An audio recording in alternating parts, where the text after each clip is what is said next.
Qiang Jin Jiu. Book 2, Other Heroes of Chaos. Chapter 128, Enemy Attack. The Bianbo camp was an important supply site at Libei's borders. To keep the physical strength of the frontline military forces up, Xiao Jiming successively set up the Shayi, Sha'er, and Shazan camps at the southeastern side of Libei to act as protective barriers to the Bianbo camp. The Bianbo camp was always stocked with reserve military provisions and equipment meant to be supplied to the front lines. There were stables there, too, where battle steeds were on standby to replace those on the front lines. Dawn had yet to break when Wu Zia woke up. He squatted at the tent entrance and had the soldier who was his personal guard pour water over his head. The fighting at the front line is too intense. We start running right upon opening our eyes and lie down upon closing our eyes. It has already been half a month since I last bathed. The guard handed him a handkerchief, which he used to wipe his face. Eat well these 2 days. We still have to head north 3 days later to replace Guo Walai's soldiers. The Tudalong banner has also been cleared out by the Biancha Baldies. This battle has already made its way right to our doorstep. Wu Zia was the youngest general in the current ranks of generals in Libei. He was originally a guard in the prince's residence, and because he had gone drinking and stirred up trouble, Xiao Jiming dismissed him from his original post and had him sent to the military camp. He did not really know how to fight battles, but he was resourceful when it came to transporting military supplies and allocating provisions. Libei had a shortage of military grains in the early spring, and he went to swindle a batch of grains out of the bandits in Zongbo, thereby resolving the pressing emergency of the battlefields ahead. When Chen Yang escorted the grains to Libei, the one he had met was Wu Zia. The latter had been following Xiao Fangxiu for the past 2 months, running all over until his legs were about to break. Finally, it was Bianbo camp's turn to take a break. The soldiers under his command were already all exhausted. I originally thought that it'd be a breeze to drive off the Hanshi tribe now that his lordship is here. The guard took Wu Zia's dirty handkerchief and washed it in the water basin. Who would have known that it would become harder the more we fought? The boundary line has already been shrinking until it now lies on the fringes of the Shayi camp. If this keeps up, Bianbo camp would have to shift back. A bare-chested Wu Zia wiped his nape with a damp handkerchief. He looked to the east and said, once the Bianbo camp moves back, the heir apparent's deployment in the southeast will cease to be effective. This place is the bedrock that will enable the Shazan camp to keep on fighting as usual. We can't afford to lose it. The guard picked up the basin and splashed away the water. He said, we can't afford to play the long game either. Leaving the soldiers aside, there are still military craftsmen in these camps who need to eat. If the second young master had not rebelled and remained in Chu capital as the Marquis of Dingdu, then we might just be able to fight the battle this way. But he has now killed the emperor, and Juexi is no longer supplying us with military provisions. The northeast supply routes reserves won't last for long either. Wu Zia covered himself with a towel and looked at the sky with squinting eyes as the water dripped. He did not respond to the guard's complaints. The guard set aside the basin and said, General, how about steamed buns and milk tea for breakfast?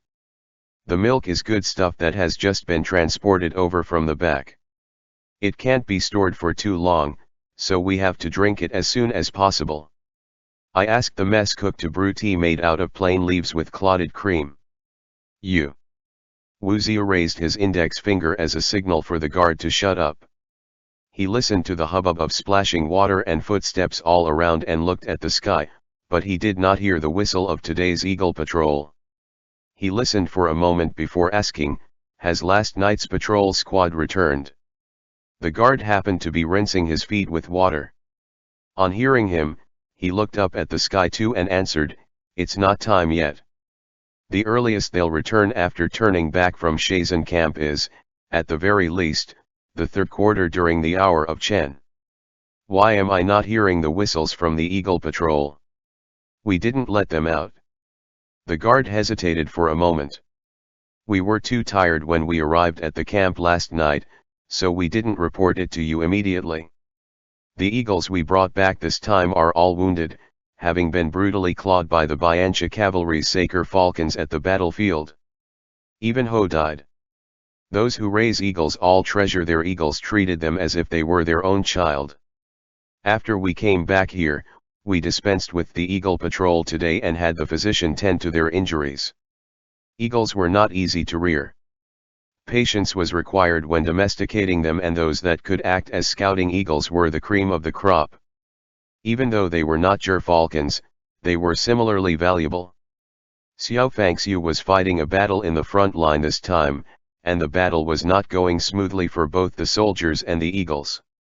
In Libya, horses and eagles were good partners with friendships that ran deep with the armored cavalry. No matter which was to get injured, the soldiers would not be happy. Wu Ziyu pulled off the towel and bent a finger to whistle. An eagle swooped down from the top of the tent. As Wu Ziyu was not wearing an upper garment, this eagle did not land on him but instead hopped onto the drying pole where the clothes were hung up. Wu Ziyu said, "Release my qi. We are fighting a battle now. Doing away with the eagle patrol is just like losing an eye. Even if we are in Bianbo camp, we mustn't be negligent and careless." The guard said. "Qi has already been patrolling the battlefield for half a month. General, we have no choice." Wu Ziyu has a gruff voice, yet he was very gentle when he looked up at Qi and commanded, "Go." Qi spread its wings and soared into the sky. It hovered over Bianbo camp for a moment, then charged into the morning sunlight in the east. A bare-chested Wu Ziyu entered the tent and warned, "The batch of battle steeds that have followed us down should be replaced, too. The reserve horses have to be taken to the north in 3 days. Guo Walai's defense at the Tudalong banner has been breached by the Hanshi tribe. A group of brothers was killed, and quite a number of horses have sunk in the swamp. He had already sent 3 military reports to urge us. He's in urgent need of new horses." The barefooted guard slipped on his shoes and followed behind him. "I've already gotten the men to prepare the horses early in the morning, but this batch of horses is the last batch. Autumn isn't here yet, and our new battle steeds from Dying haven't arrived yet. I'll talk to him about it." Wu Ziyu put on his clothes. Guo Walai was single-handedly promoted by Xiao Jiming. This person could fight, but he was most suited to be used by Xiao Jiming, because Xiao Jiming was like an iron chain that could pull Guo Walai back every time Guo Walai let things go to his head, thereby preventing the main force from suffering heavy losses. Xiao Jiming was also the one Guo Walai was the most willing to submit to. Now that the commander-in-chief had been replaced by Xiao Fangxiu, there had been changes in combat strategies. There was no one to pull him back, and so there were plenty of areas where he ended up on the short end of the stick. Wu Ziyu retreated and brought along a batch of equipment that those at the front line needed to repair. The Libya armored cavalry used a tremendous amount of equipment and relied heavily on army supplies and gears, so they had over 10,000 military craftsmen. These military craftsmen were split up among the various camps. Once the battle started, they had to repair equipment for the armored cavalry day and night. Wu Ziyu's own armor was also badly worn out. He went to the military craftsman's tent to check on it, and on the way, he asked the guard several times, but there was no news of Kai's return. Sparks spattered out of the stoves when it was nearly noon. It was so hot inside that it was hard for anyone to breathe. The weather was too hot, so hot that it made them sleepy.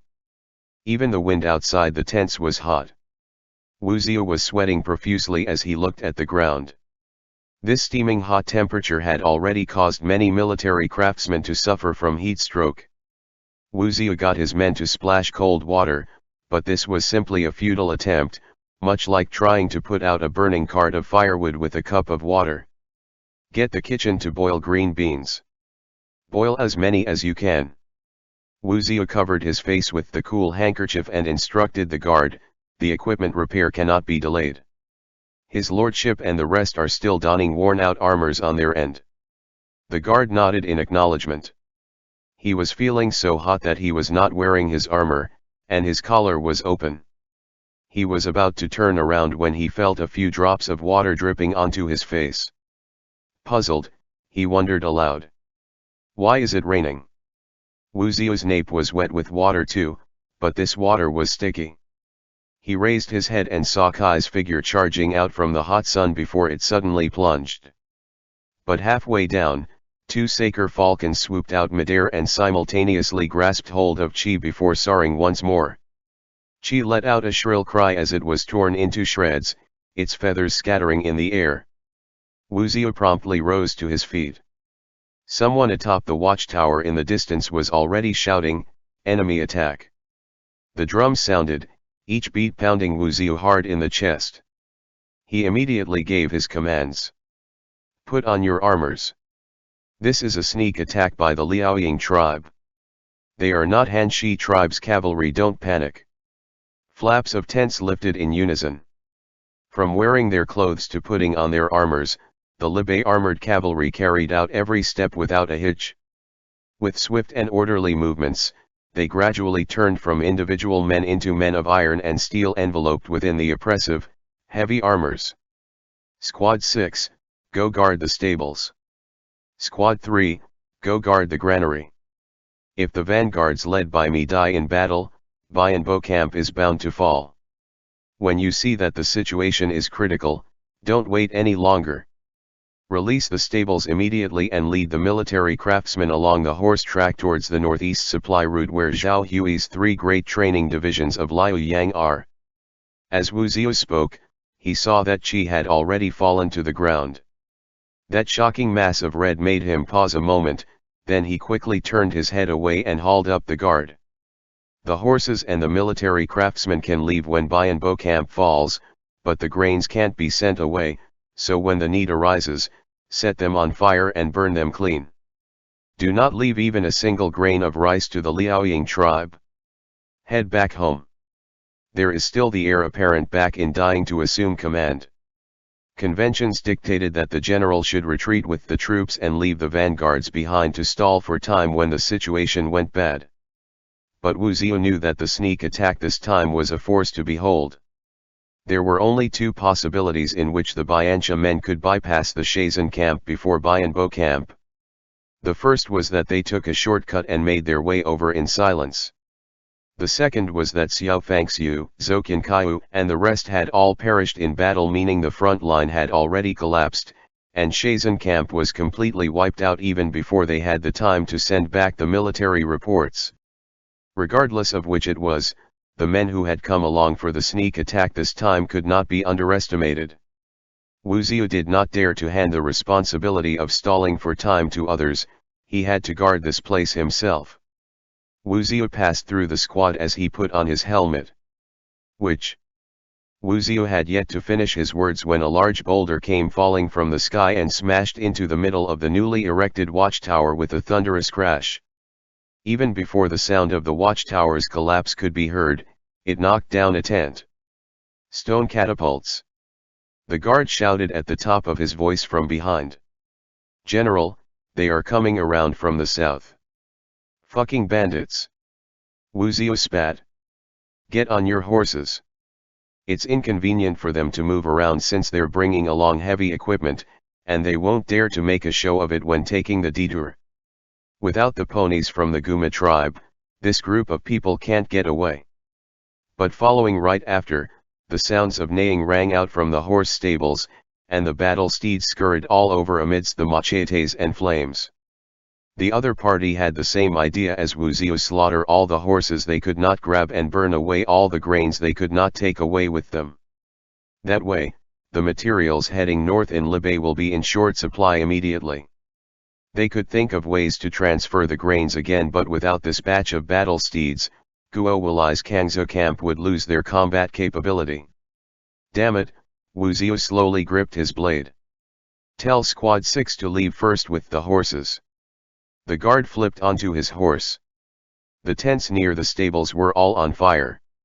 He led his men and charged over. His saddle suddenly sank, and the guard felt an ill sense of foreboding. Following right after, the horse beneath him raised its hooves from an attack. A Biancha soldier clung to its abdomen like a spider. The Bianchi soldier pulled out a dagger from the side of his leg and stabbed the horse in its belly. The dagger made a white mark on the armor but did not pierce through it right away. The battle steed landed back on the ground, and the guard tumbled off his horse and drew his blade to trade blows with the Bianchi soldier. The Libe armored cavalry's armor was too heavy, and the impact was so strong that the Bianchi soldier was forced back, his feet scraping against the ground. However, the soldiers' armors were not as hard as the horses' armors. The guard hacked off the other party's head, but he also ended up taking a blow from the other party's blade. This bunch of Bianchi soldiers was like locusts that opted to surround the enemy and fight to their death when faced with a trapped beast like the Libe armored cavalry. The helmet Wu Ziyu had just worn had been struck off him. He was surrounded by several people. The fire from the stables had already burned its way to the horses that had yet to run out, their blood-soaked neighing jarring on Wu Ziyu's ears. He was not a general who could fight. The soldiers under his command were also from the Libe armored cavalry's backup transportation squad. They had only just retreated from the battlefield a few days ago, and their already exhausted bodies could not withstand such a strong assault. What's more, he still had to divert manpower to protect the Libe military craftsmen who were just as important as the battle steeds. The guard flipped atop the horse once again and spurred his horse on to knock over the blazing railings of the horse stables. In a split second, the battle steeds within galloped out. Wu Ziyu said, "Let the military craftsmen get on the horses. Remove the armors and hurry onto the horse track." Wu Ziyu was still speaking when he felt a sudden weight on his back as he was forced down by two men before being flung to the ground. The back of his helmetless head struck the ground hard. The next moment, a rope was put around his neck, and both men dragged him in unison. Wu Ziyu tugged at the rope tightening around his neck. It strangled him so hard that the timbre of his voice changed as he hissed at the back of the guard, when you reach the camp, tell Zhao Hui to head north." Beads of sweat dripped into his eyes, stinging them until Wu Ziyu could barely open them. He tumbled amid the smoke and dust, unable to breathe as he watched the sky turn yellow. That group of Saker falcons that had torn Qi to pieces was hovering up there. Fuck, grief overwhelmed Wu Ziyu. His vision blurred as eyes that stung from the sweat brimmed with tears. He cussed without letting up. Fuck. He had already been dragged to the edge of the sea of fire amidst the chaotic sounds of horses' hooves. Wu Ziyu knocked against the rock and caught hold of the railing. The pain from being burned by fire was excruciating. The Saker falcons in the sky suddenly dispersed, and a falcon cry reverberated through the sky in the wind. Men gripped the back of a Saker falcon in midair, and both parties engaged in a fierce battle. At the same time, the sound of galloping horses closed in on them from afar. Choked by the smoke, Wu Ziyu could not get a clear look, he could only get a vague glimpse of a tall figure riding steadily on horseback. Surprised, he shouted, "Your lordship." Wu Ziyu felt a grip on his ankle and heard Chen Yang bellow, "Drag him out." The rope tightened around Wu Ziyu's throat. He hurriedly cried out in a hoarse voice, "Drag, my ass. I'm still being hanged by the neck." Chen Yang promptly let go and brandished his blade at the side of Wu Ziyu's neck, scaring Wu Ziyu so much that his hairs stood on end. And just like that, he was dragged out with the rope still around his neck. He rolled as they swatted at him to extinguish the fire. Gasping for breath, he lifted his eyes against the sunlight and saw the man on horseback dismounting. The man raised a finger between his lips and let loose a long whistle. Meng flung the Saker falcon from side to side as it swooped down. Its feathers were in a mess from all that tearing at one after another. The Saker falcon let out a cry of pain. Meng's sharp talons were like blades as they ripped into the Saker falcon. Breaking through the wind, Meng rushed over to Xiao Qi and kicked out its talons to toss the Saker falcon to the ground. "I'm not my father." Xiao Qi raised his arm to let Meng perch and turned his head back to look at Wu Ziyu. "I'm your second young master." End chapter. Note, hour of Chen is 7 to 9 a.m. Qiang Jin Jiu. Book 2, Other Heroes of Chaos. Chapter 129, Graveyard of Dreams. Initially, the guard had already left the camp when he saw the men from the Imperial Army charging in like wolves and tigers. This squad was more excited than afraid. As of date, they had never fought a battle to their heart's content, having been held in check while they were in Chu capital and Zongbo. It had not been easy for them when they encountered the 8 great training divisions led by Han Jin, but the other party was like dough that shrunk back at just a squeeze, and now, they finally got to come face to face with the Bianchi soldiers. With a frenzied spurt of energy and vigor, the Imperial Army drew their blades and charged. Not many men from the Bianchi Liaoying tribe had come, since they were relying on the stone catapults to take the Bianbo camp by surprise. It seemed as if victory was within their reach, but they were caught off guard by these troops that came killing their way out of nowhere. The Imperial Army resided in Chu capital all year round, and the battles they fought were all street fights. Their blades were not as long as the Libai armored cavalry, yet they were artful in wielding them. They were an incomplete squad before Xiao Qiye took up the post of the Imperial Army Viceroy, and their main force had been called another name in Chu capital, which was the military oil men, known to be the best at mucking around and loafing on the job. In other words, this was a slippery squad. They were not an organized wall like the Libai armored cavalry was. As long as they could stab their blades through the enemy forces, they would even resort to using low-down means. And now, the Bianchi soldiers had become the target of a surprise attack. The guard who had turned back cut off their retreat route. The men at the periphery quickly withdrew with the stone catapults, while the Bianchi soldiers who were still inside the Bianbo camp could only fight to the death with the Imperial Army. By the time Wu Ziyu was able to get up, the fire had somewhat abated. With his blade in his hand, Chen Yang checked the corpses and reported to Xiao Qiye, "Master, they are indeed from the Liaoying tribe. The stone catapults, being heavy equipment, are inconvenient to move around. If they want to take it with them when they flee, they won't be able to run fast." Xiao Qiye said to Tan Taihu, "Lao Hu, lead the cavalry and give chase." On seeing this, Wu Ziyu immediately said, "My horse can still run. Friend, take mine." Tan Taihu said his thanks and flipped onto the horse. Gu Jin turned his horse around. "Lao Hu, follow me. We'll go after them together." They led the men away. Half of Bianbo camp had already been razed by the fire. Xiao Qiye was looking at the horse stables and granary. Wu Ziyu followed close behind him and called out, "Second young master." Although Bianbo camp is a patrol camp, it's also a camp where reserves are stored. This place is still a distance away from the boundary line.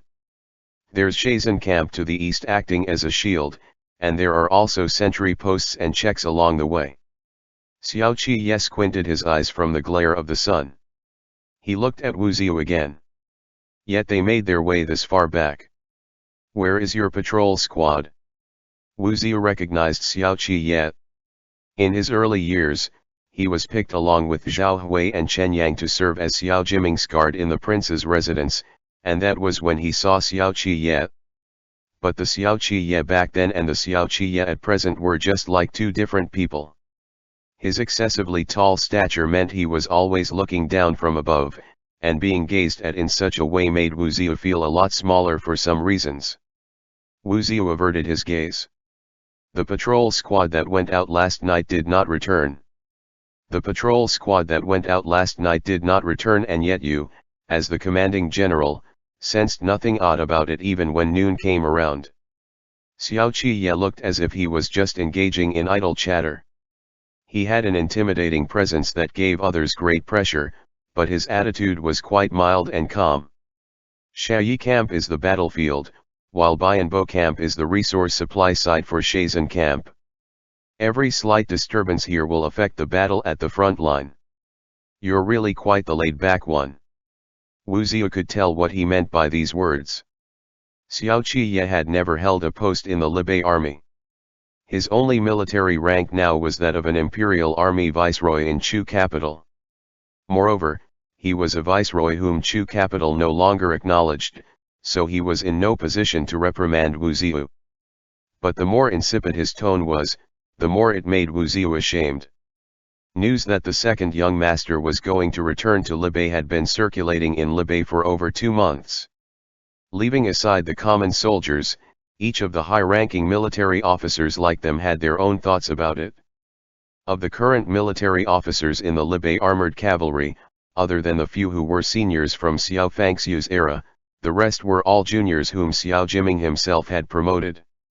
Xiao Jiming was wounded, and no one knew when he would be able to return to his position. Would the second young master take Xiao Jiming's place upon his return? All sorts of rumors were running rampant. Whether they were those who were ready to throw in their lots with Xiao Qiye or those who continued to reject and ostracize Xiao Qiye, they were all waiting for Xiao Qiye to return and reveal his true colors. 6 years was not a long time, but it was not a short time either. There were all kinds of strange rumors about the second young master. Wu Ziyu was also observing Xiao Qiye. "We are the troops that retreated from the battlefield at Shayi camp only yesterday.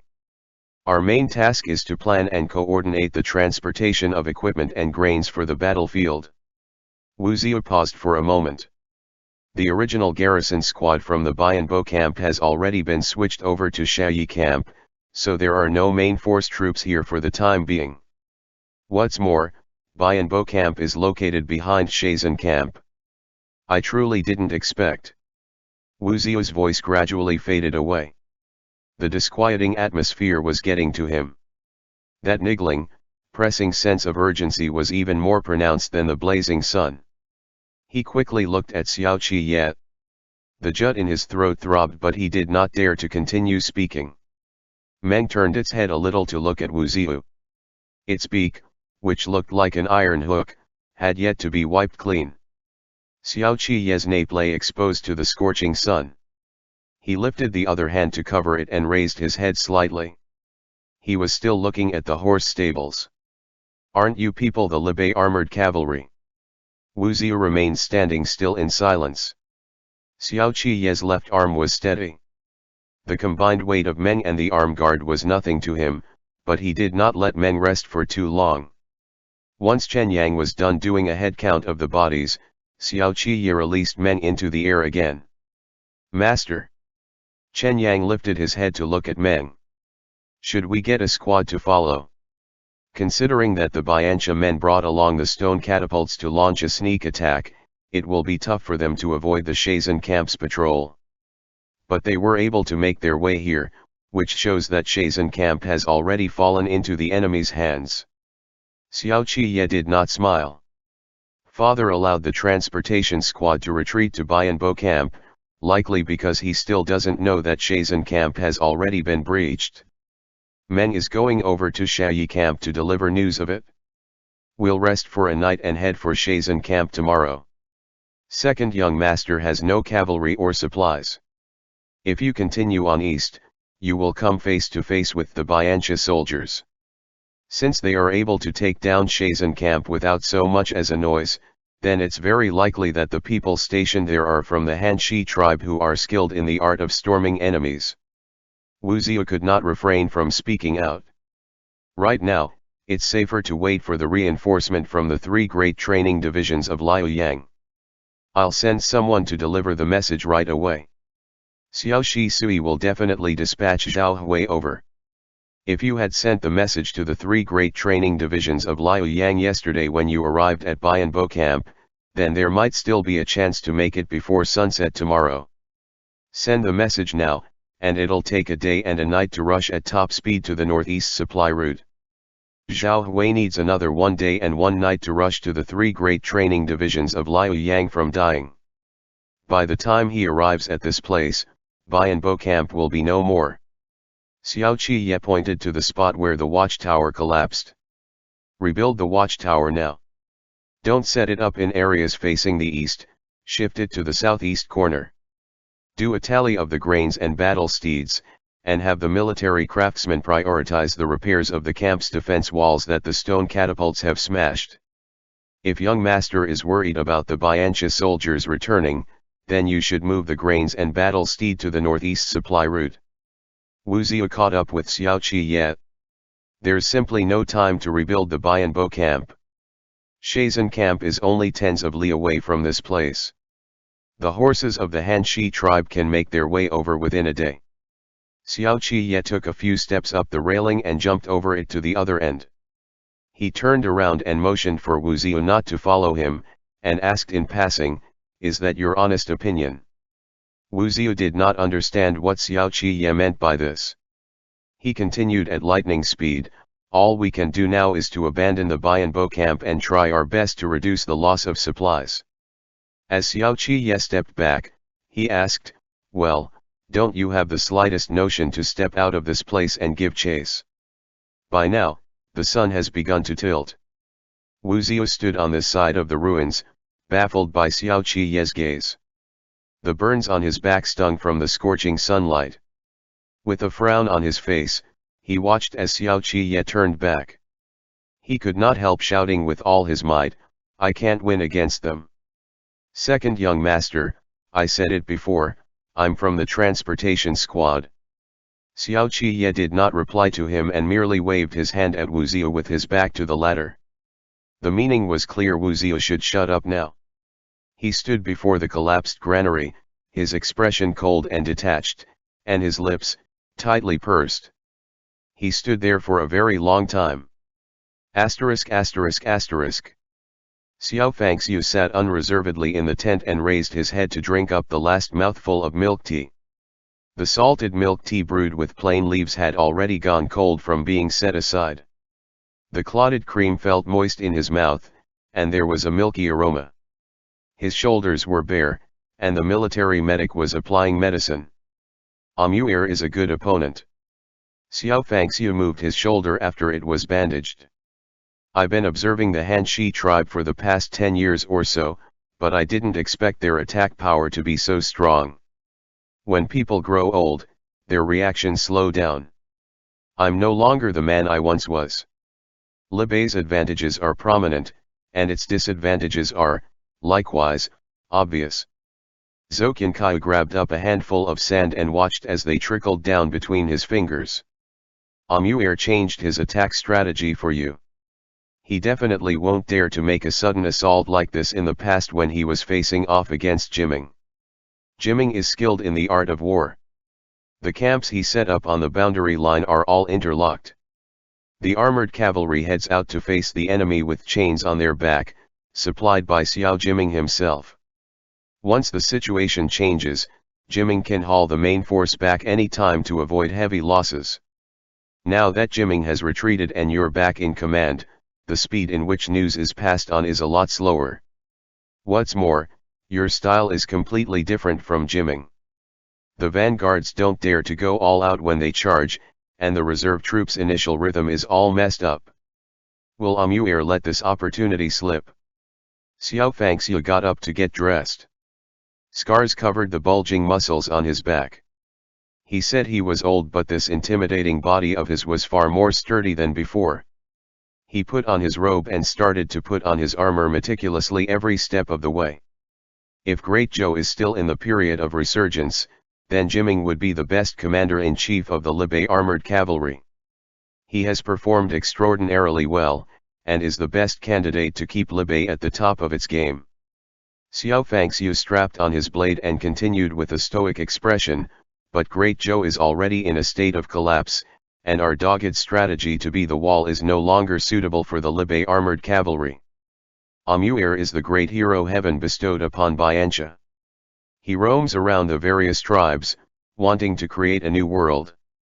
Jiming's conservative strategy is just giving him enough time to grow and develop.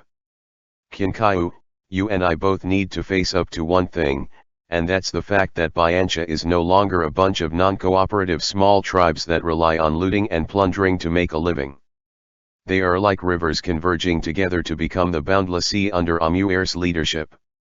Has it ever occurred to you that by the time Amuir unifies the 12 tribes, Bianxia will become a behemoth capable of devouring Great Zhou? To fight and defeat him, it can only be now.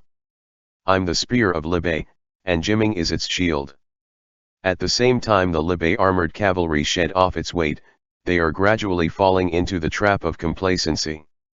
An armored cavalry that has lost its desire for victory is akin to a wolf that no longer feasts on meat. Sooner or later, it will be replaced by some other armies. Xiao Fangxiu was expressionless when he spoke to this point. Jiming's defeat is not a bad thing for him and for the Libe armored cavalry. I put him in the military camp when he was just a teenager, not because I hope he can maintain the so-called glory and honor of 0 defeats. There are no such legends on the battlefield. Even I myself will suffer a defeat. I have to make the current Libe armored cavalry understand earlier that what we want is not constant victory but to win.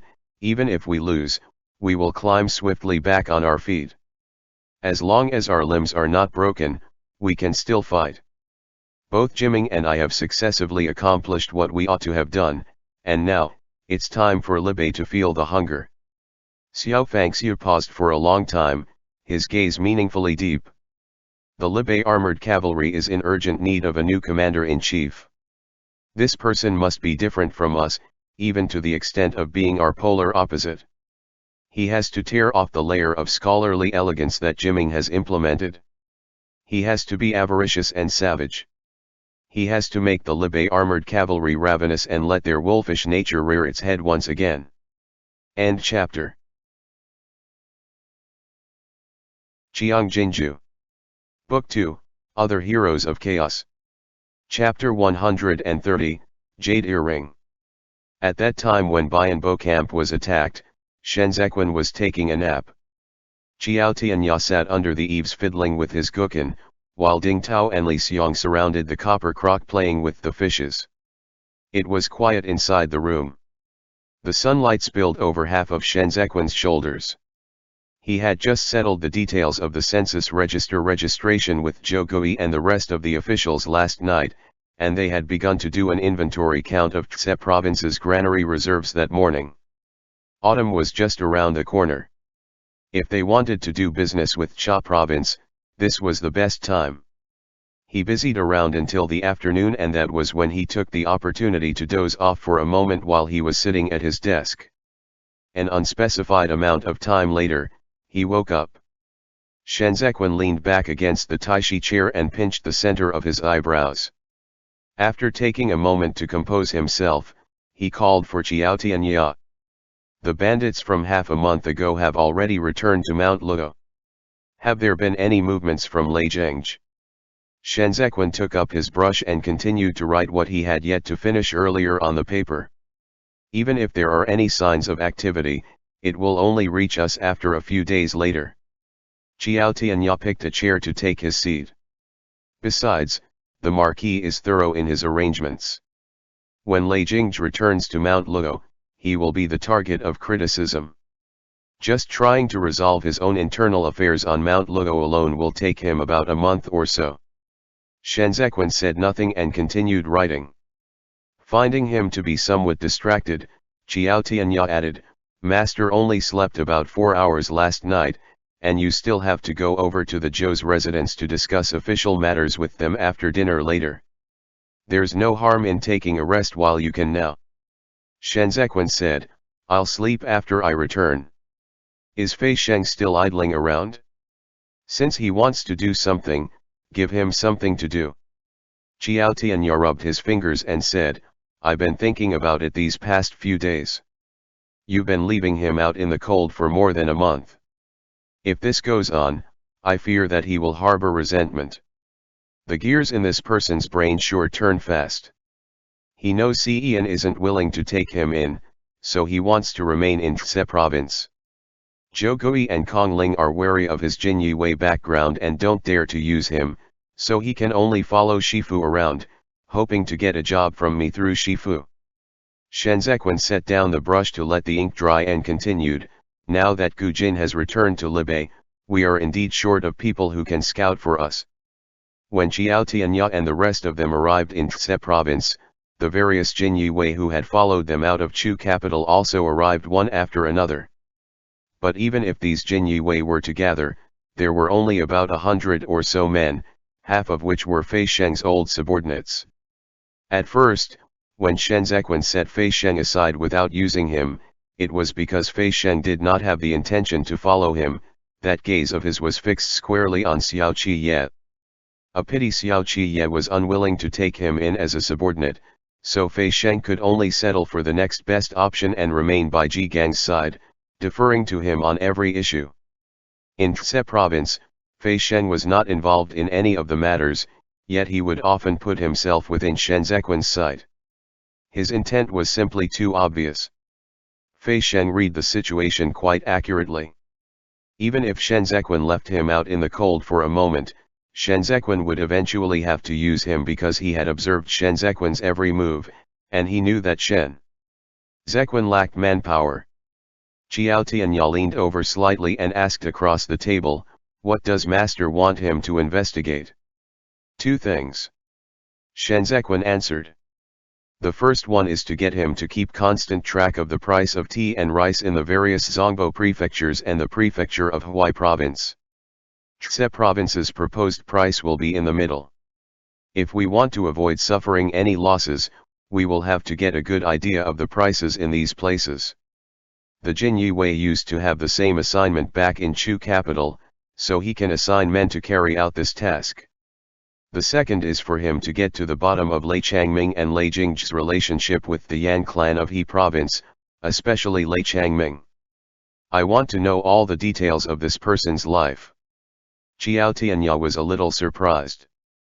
Lei Changming was merely a live target Lei Jing set up to cover for himself on the outside.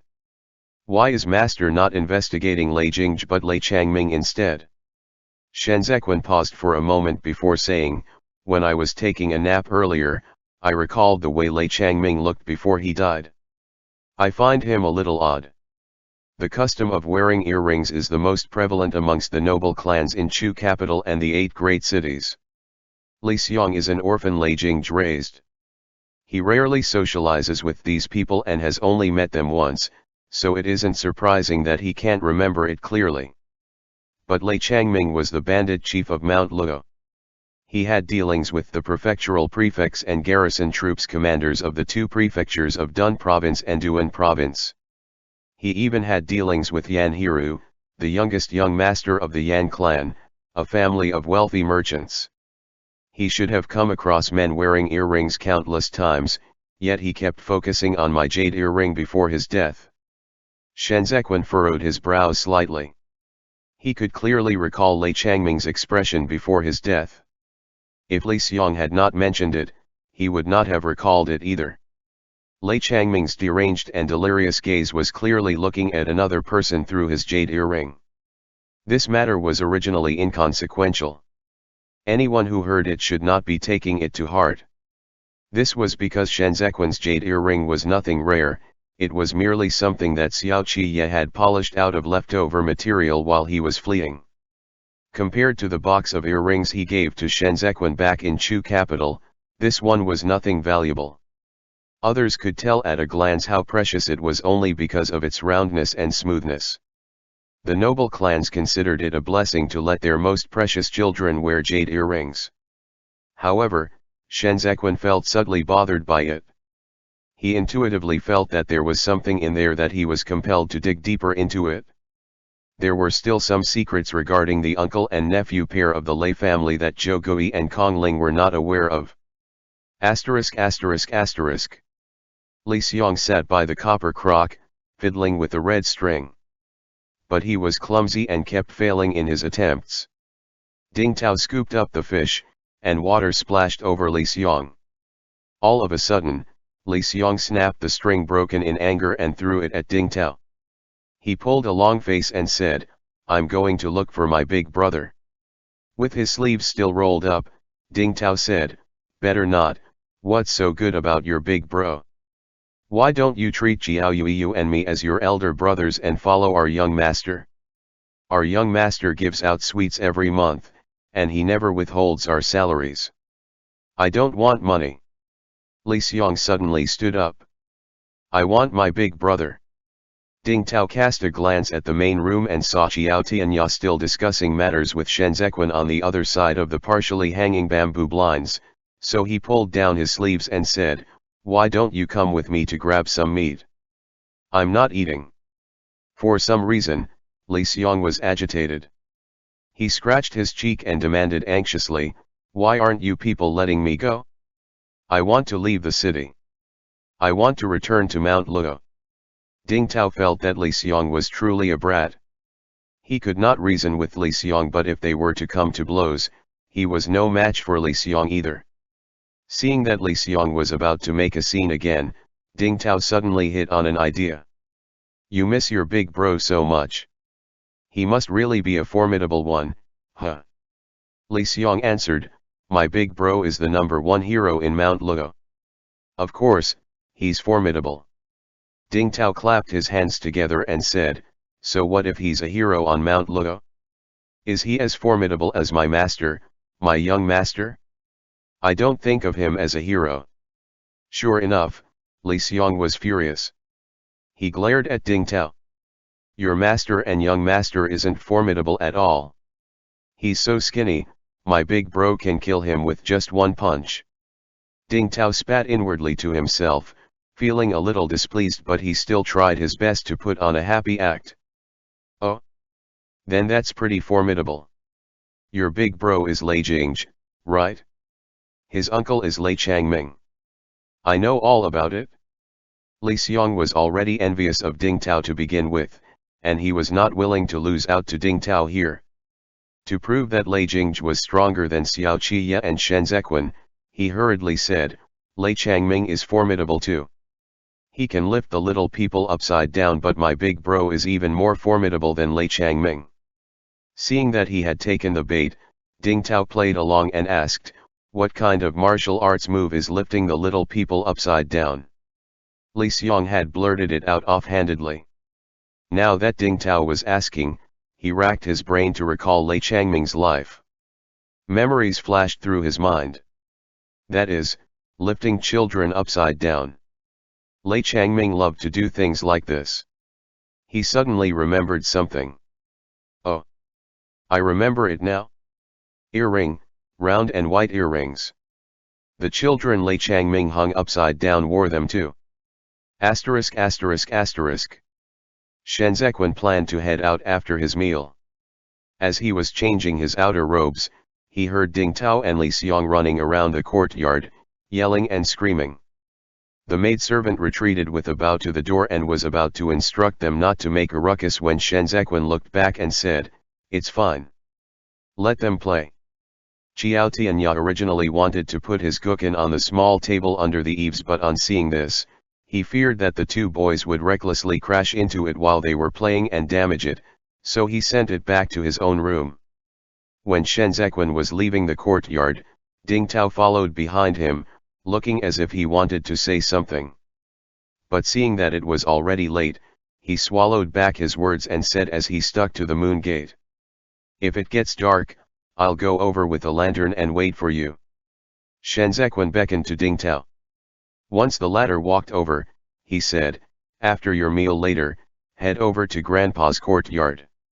He wants to teach you the 24 stances of the Ji clan. I'll be back by the first quarter at the hour of high at the latest. Ding Tao nodded and saw Shen Zequan to the door, feeling a little loath to part with him. He had heard a bunch of stories in the afternoon. He did not know if Li Xiang was lying to him or if it was all real. It was almost dark now, and he was a little afraid, too. As soon as Shen Zequan left, he hurriedly brought Li Xiang over to look for Ji Gang. There were still quite the number of guards and the Jin Yi Wei staying in that courtyard. With more people around, he was not afraid anymore. Shen Zequan arrived at the Zhou's residence.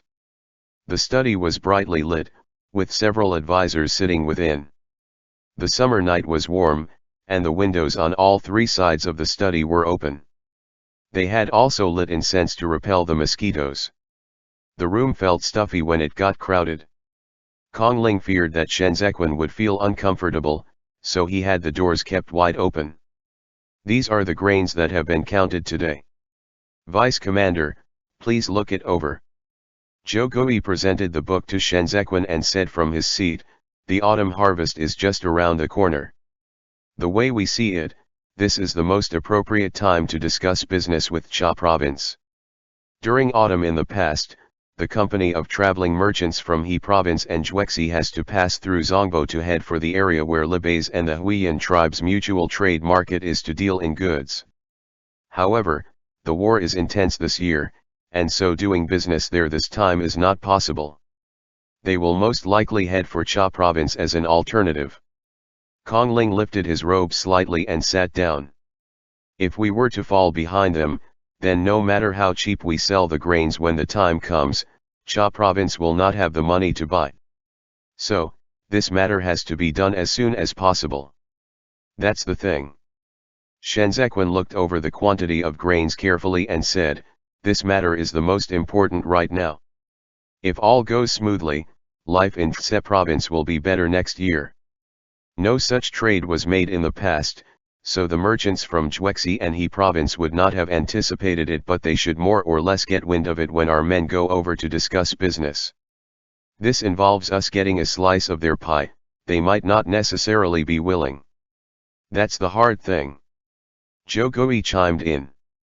Leaving aside the question of whether the negotiations with Cha province's prefectural prefect and the bandits can go smoothly, we have to rack our brains just to guard against the others. Our Tse province's garrison troop has been established for less than a month. The military drill ground isn't ready, and the soldiers are still untrained. If the others were to have designs on the grains and plot against us, we wouldn't be able to win against them. Shenzhequan had been waiting for a few days for Zhou Gui to say these words. He closed the book and tapped soundlessly on it with his finger.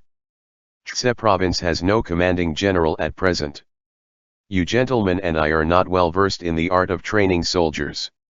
However, the Jinyi Wei left some soldiers and horses behind at Biwen hunting grounds to keep guard. If your excellency is willing, why not let them train the garrison troops first? We have to come to an agreement with Cha province first before we give them the grains. Has the negotiator been decided? I'll get Jiao Tianya to lead the Jinyi Wei and escort him for protection. Zhou Gui looked at Kong Ling before looking back.